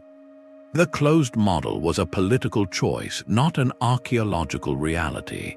Even some forms of Afrocentrism, in a well-intentioned effort to reclaim stolen history, have at times embraced a different kind of isolationism, positing an Egypt entirely divorced from any Near Eastern context, which ironically mirrors the very Eurocentric isolation it seeks to oppose. These are all variations on the same theme, the selective editing of the past to build walls in the present. This is why the new evidence for ancient diplomacy is so profoundly revolutionary. It does more than add fascinating chapters to our history books. It actively dismantles the intellectual foundations of exclusionary ideologies. It proves that the very concept of a pure, self-made culture is a modern fiction, projected backwards onto a past that was, in truth, a relentless, creative, and necessary experiment in connection. When we look at that hybrid artifact in the museum case, we are not seeing a curiosity. We are seeing the true face of human civilization, a face shaped by countless conversations across countless borders.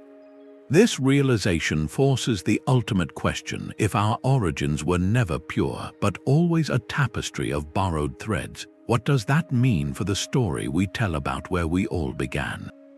That museum artifact is a silent argument against every map of isolated cradles. Erase those textbook bubbles labeled Mesopotamia, Egypt, Indus, and China. In their place, draw a shimmering web, a network of slow, steady pulses of light connecting distant river valleys, mountain passes, and coastlines. This is not a minor correction. It is a fundamental rewrite of our origin story. Civilization itself may not be something that happened to a group in one place, but a process that happened between groups across many places. This paradigm shift moves us from a model of isolated hearths to one of a networked phenomenon, ignited by connection.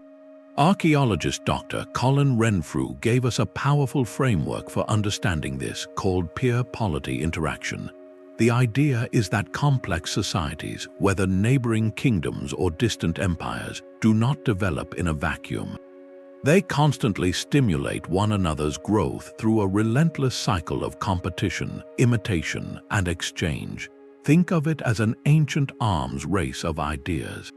One kingdom erects a massive temple to demonstrate its god's favor and its king's power.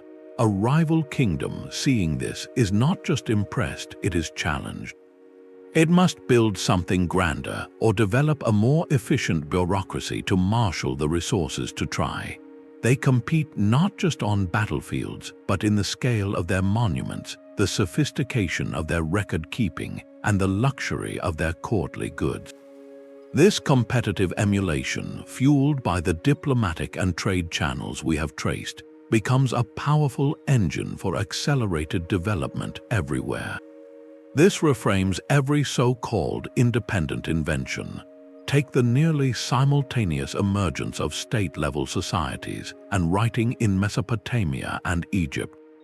The old model presents these as separate, miraculous births. But what if knowledge of one another's experiments, carried by those early envoys and merchants, acted as a catalyst? The idea of centralized authority, of marking ownership with symbols, of organizing labor for colossal projects, these are concepts that can travel. A Mesopotamian cylinder seal arriving in the Nile Delta is not just an object, it is a physical manifesto of a new way to organize power and memory. The local elite do not simply copy it, they translate the concept, adapting it to their own language, materials, and cosmology, perhaps sparking the development of their own hieroglyphic system. This interactive system had a name in the ancient world, the oikoumene, a Greek term for the known, inhabited world. In the Bronze Age, this oikoumene, stretching from the Aegean to the Indus, functioned as a single, if loosely connected, system. A drought in Anatolia could affect the tin supply in Mesopotamia, which could alter the gift-giving capacity of a king in Egypt, which could strain his alliance with a Hittite ruler. They were nodes in a network, and a tremor in one node was felt, however faintly, in all the others.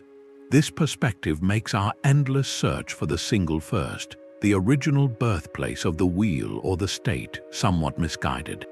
It is like asking which drop of water in a flowing river is the first.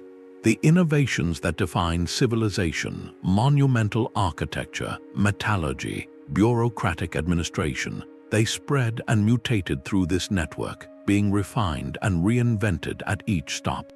The true cradle was not a place but the connections between places. If civilization is a networked phenomenon, then its history is the history of those connections, their formation, their golden ages of intense exchange, and their catastrophic breakdown. This realization turns our gaze away from the towering pyramids and ziggurats, the traditional endpoints of the story, and back toward the fragile, forgotten pathways between them. Our next evidence may not lie in a king's tomb, but in the quiet sediment of a long dry riverbed, or the genetic story of a humble, everyday crop that fed the diplomats on their journeys. A drone's quiet hum maps the contours of a lost city beneath a Cambodian jungle canopy. This is the new frontier where technology meets untouched earth, promising to reveal the next chapter in humanity's ancient conversation. Our map of the past is still half drawn, with vast regions waiting to tell their stories of connection. The search is now turning to the great understudied corridors, the places long labeled as empty spaces between the famous cradles of civilization. These are not voids but forgotten highways. One of the most critical is the prehistoric Silk Road, often called the Steppe Route, a vast network of paths across the Eurasian grasslands. For centuries, we saw the nomadic empires of the steppes, like the Scythians and the Xiongnu, as destructive forces, barbarians at the gate of settled societies. Archaeologists like Dr. Michael Fraschetti are fundamentally rewriting this story. His work shows these nomadic cultures were not barriers but brilliant connectors. Their mobile way of life created a dynamic transmission belt for goods, technologies, and ideas across thousands of miles, linking China to the Black Sea centuries before the formal Silk Road was established. They were the diplomats of the open plain, their horse-borne networks moving everything from metallic styles to spiritual beliefs. Equally promising are the maritime worlds of Southeast Asia and the Pacific. The islands of Indonesia and the Philippines were not remote backwaters, but vital way stations in an ancient spice route that connected the great markets of China and India. Canoe voyages across incredible distances moved not only nutmeg and cloves, but people and their cosmologies. Similarly, the interior of Africa, beyond the Nile and the Swahili coast, holds secrets of early kingdom formation and long-distance trade in gold, ivory, and copper that fed into the Mediterranean and Indian Ocean worlds. To uncover these stories, our tools are evolving as dramatically as our theories. Underwater archaeology, probing the silent graveyards of the seafloor, seeks another Uluburun, a shipwreck that could illuminate the trade between Rome and India or early Chinese voyages. Paleogenomics will trace the movement of peoples through the Amazon basin or across the Bering Strait, turning migration from a theory into a personal lineage.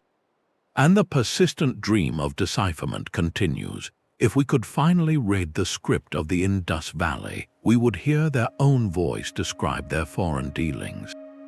The mysterious Rongo-Rongo script of Easter Island might tell of oceanic voyages and isolated communities remembering a wider world. Specific, tantalizing mysteries already hint at these undiscovered connections. How did Roman-era glass of a composition matching Mediterranean workshops find its way into a royal tomb from Korea's Silla dynasty? What is the story behind fragments of pottery in the Marquesas Islands in Polynesia that bear a striking resemblance to styles from ancient South America? Each is an outlier on a map, a single point of light begging for a line to be drawn to its source. A powerful example of a frontier yielding its secrets is the ongoing excavation at Gona Tepe in Turkmenistan. Once a remote dot in the Karakum Desert, it is now understood as a glittering metropolis of the Margiana civilization, a major Bronze Age hub.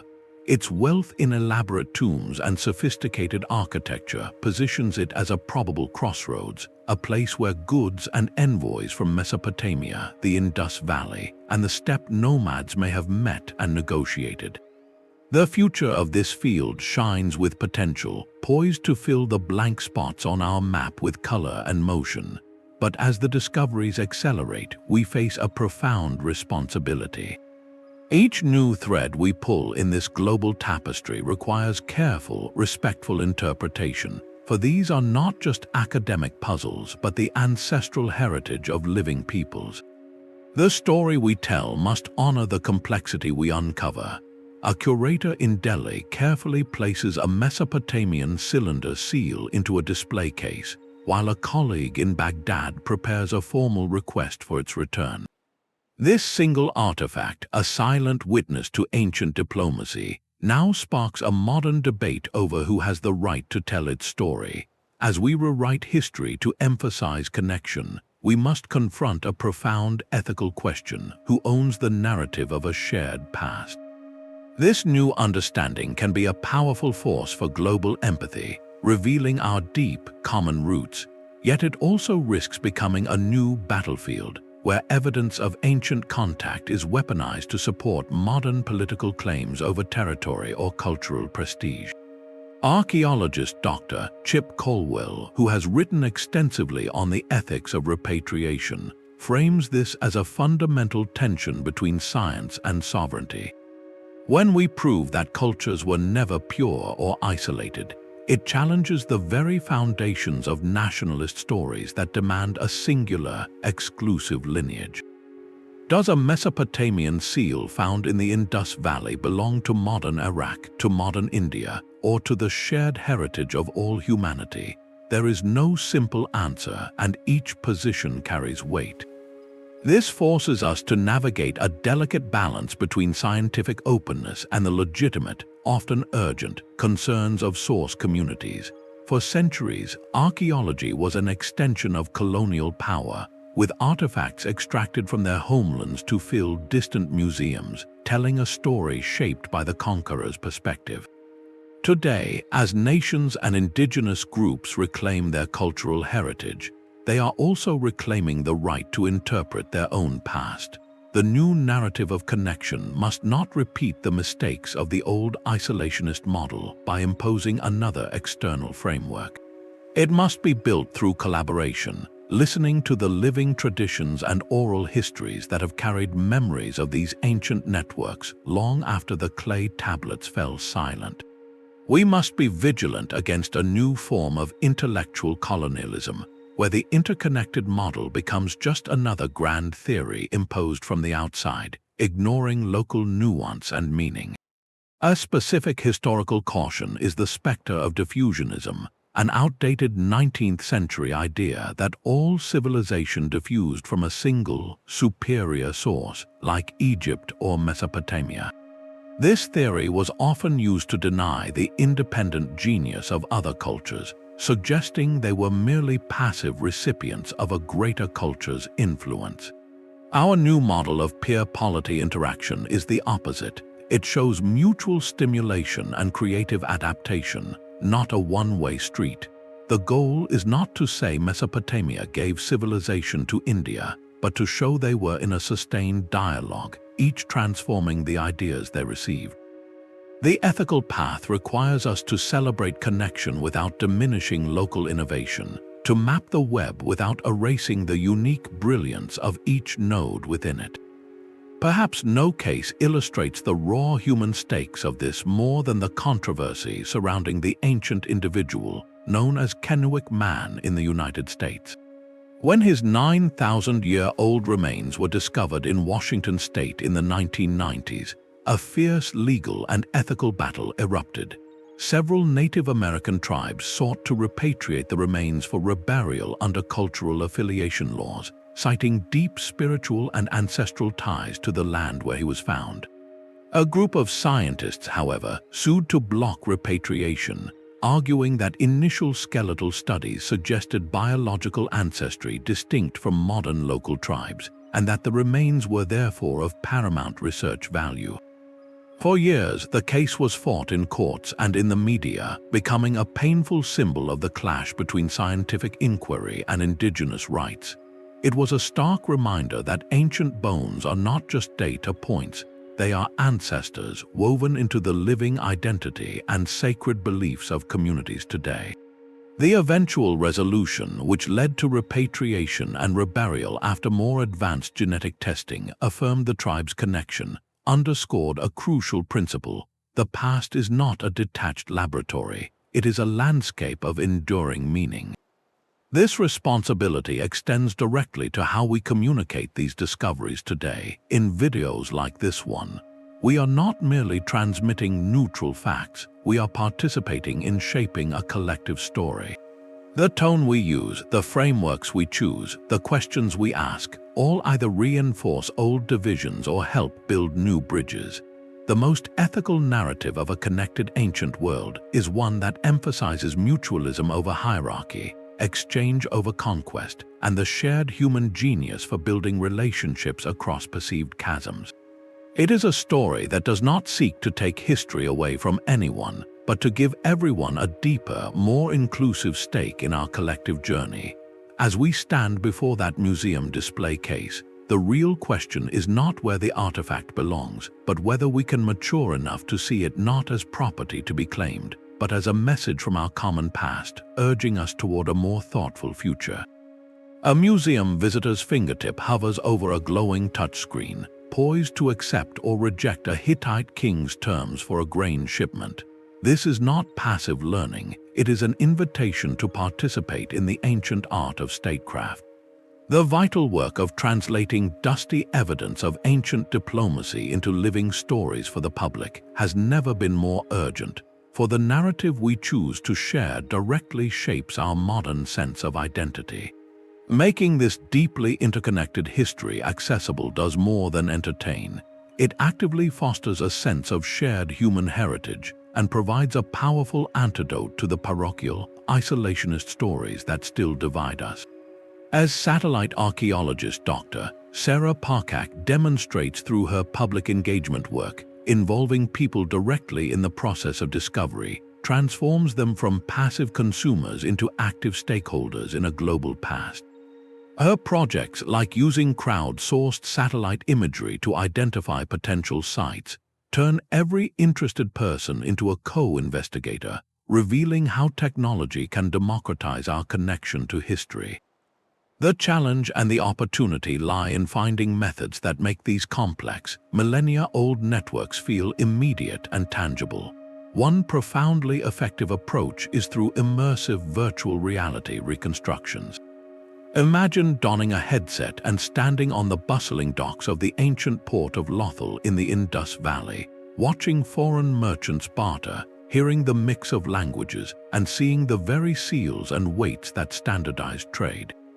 This sensory experience collapses time, allowing someone today to viscerally grasp the organized chaos of a Bronze Age trading hub in a way a textbook paragraph never could.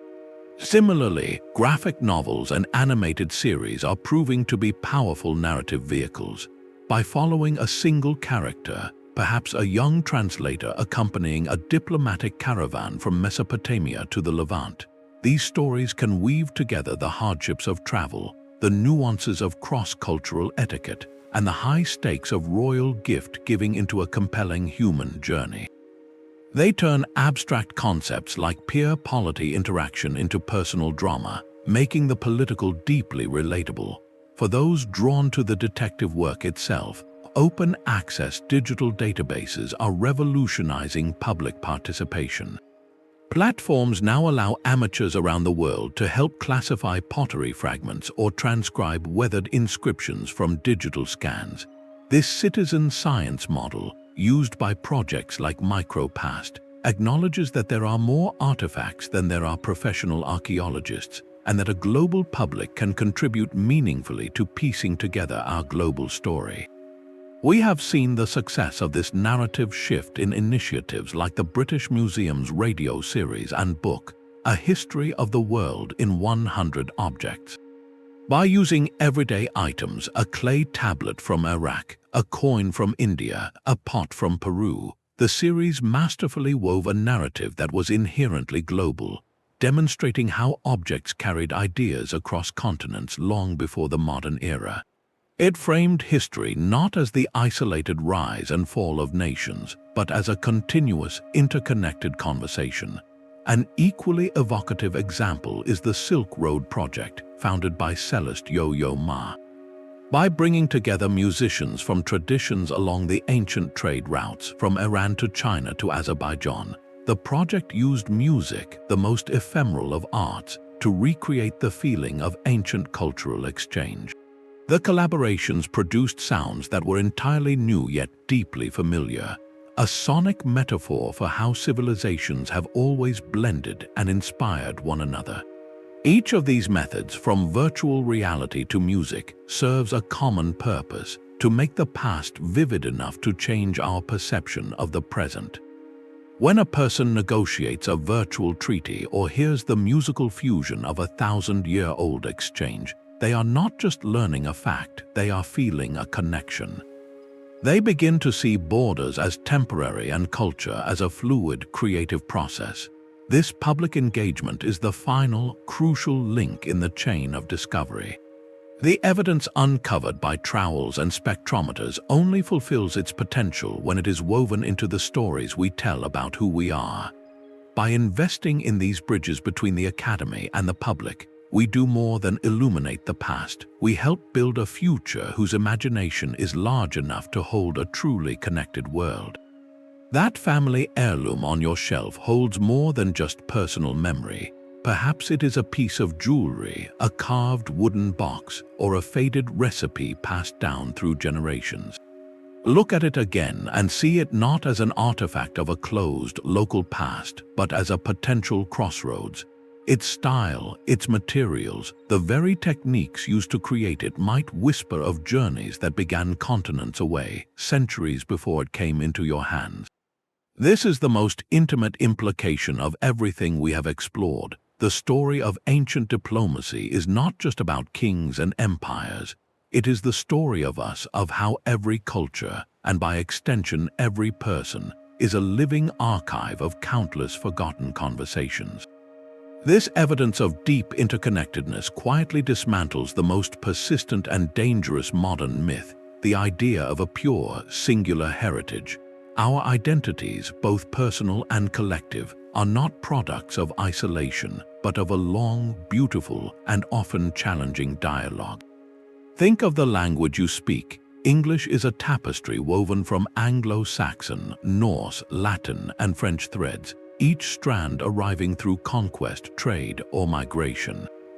The food on your plate tells a global story: tomatoes from the Andes, wheat from the Fertile Crescent, spices from India or Indonesia, all traveling ancient routes to become staples of local cuisine. The number 0 you use without a second thought began as a dot in ancient India, was carried by scholars into the Islamic world, and eventually entered European mathematics, a journey of ideas that transformed science and commerce. You are, in a very real sense, the inheritor of those ancient exchanges. This reframes the human story from one of separate, parallel lines to a single, intertwining braid. Our default mode as a species, despite periods of fear and retreat, has overwhelmingly been to reach out.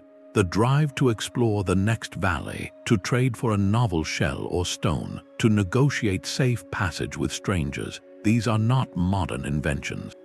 They are foundational behaviors written into our collective biography. That urge is why a Mesopotamian seal ended up in the Indus Valley, why Egyptian blue pigment traveled to northern Europe, and why Polynesian navigators could settle islands across an ocean. It is the same impulse that leads you to learn a new language, to try a foreign dish, or to connect with someone from a different background today. We are carrying on a tradition that is tens of thousands of years old. You can trace this legacy in your own surroundings. The history of your local region, no matter how seemingly remote, likely holds signs of this long-distance contact hidden in plain sight. A local museum might display a Roman coin found in a farmer's field, evidence of trade networks that stretched further than we assume. The architectural style of an old church might incorporate motifs that traveled along pilgrimage routes. Even the name of your town or a nearby river could have etymological roots in a language spoken by people who passed through long ago. Researching these local connections turns the grand narrative into a personal discovery, revealing that your home has always been part of a wider world. Recognizing this deep history does more than correct the record. It cultivates a specific mindset, one of radical curiosity and empathetic openness. When we understand that our cultures, our technologies, and our very selves are the products of endless borrowing, blending, and negotiation, it becomes harder to cling to ideas of superiority or purity. The true, lasting legacy of those ancient diplomats and traders is not the gold or the treaties, but the demonstration that difference is not a barrier, but an invitation to create something new together. Their successes and failures teach us that resilience is found not in walls, but in bridges, in the patient work of building trust across divides. As you look at that heirloom, or simply at the world around you, see it for what it truly is, a testament to a species whose greatest talent has always been, and must always be, the art of connection. The final image is not of separate cradles, but of a single, shimmering web. From the Arctic ice to the Andean peaks, from Saharan dunes to Pacific atolls, the evidence forms an undeniable pattern. Human societies have always existed within a vast, if intermittent, network. Isolation was the fleeting exception, a strategic retreat, or a symptom of collapse. Connection was the enduring rule, the quiet engine driving our collective story forward. Let us pull back and see this pattern whole one last time. Picture the Mesopotamian seal resting in the Indus Valley, a stone passport for an envoy long forgotten. See the ghostly hull of the Uluburun ship, a floating piece of statecraft carrying the wealth of empires. Hear the formal complaints in the Amarna letters, the careful language of kings who knew their fates were intertwined. Trace the journey written in ancient deoxyribonucleic acid, the story of a person who lived and died far from their birthplace, weaving their lineage into a new land. Listen to the echo of the same flood myth, the same hero's journey, told beside different rivers under different stars. Each piece of evidence is a single point of light. Together, they form constellations, and those constellations connect into a map of an ancient world already global in its imagination. This was not a uniform, constant globalism. It was a complex, pulsating patchwork, dense regional systems like the club of great kings around the Mediterranean or the monsoon-driven trade of the Indian Ocean, hummed with activity. These hubs were then linked by longer, more fragile threads, the steppe routes, the coastal voyages, the desert caravans, creating a planetary network that operated at different speeds and intensities across millennia. The key is that no major node of civilization ever remained truly alone for long. A concept from modern complexity science describes this pattern perfectly: the small world network. In such a system, any major point is only a few connections away from any other. A king in Egypt might be linked to a supplier of tin in Anatolia through just one or two intermediaries. A merchant in the Indus Valley could access Lapis Lazuli from Afghanistan through a trusted chain of partners. Ideas, like the concept of the zodiac or the technology of the spoked wheel, could hop across these connections with surprising speed, adapting and transforming at each stop. This is the overarching pattern our ancestors built, not through a grand plan, but through countless individual acts of curiosity, need, and negotiation. This history fundamentally reframes the idea of influence. It is not a simple story of a superior civilization gifting its wisdom to a passive recipient. That is the old hierarchical model. The true story is one of dialogue and mutual discovery. When Mesopotamian motifs appear on seals made of Indus stone, it is not imitation, it is translation. When Minoan fresco artists work in an Egyptian palace, they are not copying, they are collaborating. Each society acted as a filter, taking in outside ideas and remaking them into something uniquely their own, which could then be sent back out into the network, enriched. This continuous, creative conversation is what propelled progress. The drive to compete with a rival, to impress an ally, to acquire a novel luxury, or to solve a shared problem like drought, accelerated innovation everywhere. The isolated civilization closed off from this stimulating exchange is largely a myth we invented. Our shared inheritance is not one of solitary achievement in splendid isolation. It is the story of the web itself, a testament to a species whose genius has always been relational. This pattern of connection, fragile yet resilient, broken and rebuilt across the ages, is far more interesting, more true, and ultimately, more hopeful than any legend of purity. It means the borders we draw on maps are recent lines on a very old, interconnected surface. It means the challenges of diplomacy, of understanding the other, of building trust across difference, are not modern burdens but ancient and essential human arts. And it means that when we look back, we are not looking for where we came from, but for all the paths we took to find each other. The story we tell ourselves about the past shapes the future we dare to build. We began with the simple, isolated bubbles on a schoolbook map and end here with a vision of a shimmering, resilient web. The evidence is not merely convincing, it is overwhelming, etched into the very materials of antiquity. It is pressed into the clay of diplomatic tablets, preserved in the waterlogged timbers of sunken ships, written in the genetic code of ancient travelers, and whispered in the foundational myths that echo across continents. This long journey reveals our ancestors in a brilliant new light. They were far more than warriors or solitary monument builders. They were sophisticated negotiators, architects of a fragile but functional international order that spanned deserts and seas. The key takeaway from this entire exploration is profound and liberating. Interconnection, not isolation, is the deeper, truer thread in the grand tapestry of the human story. For most of our history, reaching out was not the risk, it was the strategy. This knowledge is not just academic, it is empowering. It gives us the intellectual tools to gently but firmly challenge modern narratives that preach cultural purity or inevitable clash. It allows us to approach today's tangled global challenges, from climate crises to geopolitical strife, with a crucial insight. Cooperation across profound difference is not a naive modern ideal. It is an ancient, tested, and remarkably successful art. Our forebears mastered it with far fewer tools than we possess, As the historian William H. McNeill powerfully suggested, the central drama of human history is the history of encounters. Every meeting, whether peaceful or fraught, has been an engine of change. This revised vision of our past, one humming with quiet diplomacy and long-distance conversations, can inspire a more thoughtful and connected future. It reminds us that the borders we argue over are recent lines drawn on a very old, interconnected surface. If this exploration has reshaped your view of where we come from, consider sharing this video. Spreading this interconnected perspective is a small act of building a better story.